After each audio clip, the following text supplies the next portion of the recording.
சீமானெல்லாம் எப்படி நம்புறீங்கன்னு டிவிக்கு தற்கொலைகள் கேக்குது. விஜய் நீங்க நம்புறதும் சீமான நாங்க நம்புறதும் ஒன்னா? ஒரு தனி மனிதரை நம்புறோம்னா அவரோட செயல்பாடு வச்சுதானே நம்பிக்கையானவரான்னு பாப்போம்.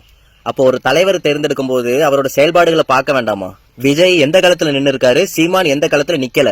விஜய் எந்த பிரச்சனைக்கு தீர்வு சொல்லியிருக்காரு, சீமான் எந்த பிரச்சனைக்கு தீர்வு சொல்லல. விஜய் ஏன் திராவிடத்தை தூக்குனாரு, ஈவே ராமசாமியை ஏன் கொள்கை தலைவரா அறிவிச்சாரு? தமிழ் காட்டு மிராண்டி மொழி, தமிழ் மொழி அறிவியல் மொழி இல்ல. திருக்குறளை மனத்தோடு ஒப்பிட்டு பேசின ஈவேரா உங்களுக்கு கொள்கை தலைவரா? ஈவேரா திருக்குறள்ல பிழை கண்டுபிடிக்கிற அளவுக்கு பெரிய புலவரா? தமிழக வெற்றி கழகம்னு அப்போ என்ன விஜய்க்கு பேர் வச்ச? திராவிட வெற்றி கழகம்னு வை. தமிழ் தேசியம் மட்டும் பேசினா மாற்று மொழி பேசுறவங்க ஓட்டு விழாது, அதான உனக்கு பிரச்சனை? கட்சி ஆரம்பிச்ச நாள்ல இருந்து ஓட்டுக்காக மட்டுமே தன்னோட செயல்பாடுகளை செஞ்ச ஒருத்தனை இந்த கூட்டம் நம்புது. நாங்க அப்படி இல்ல, ஒரு ஜாதிக்கோ ஒரு மதத்துக்கோ சார்பா போயிரும்னு எந்த பிரச்சனைக்கும் தீர்வு சொல்லாம இருந்தது இல்ல.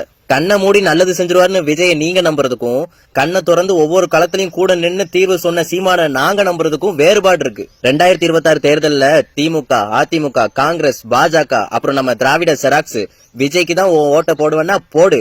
அடுத்த தலைமுறையை தூக்கி சுடுகாட்டுல போட்டுட்டு உன் ஓட்ட போடு.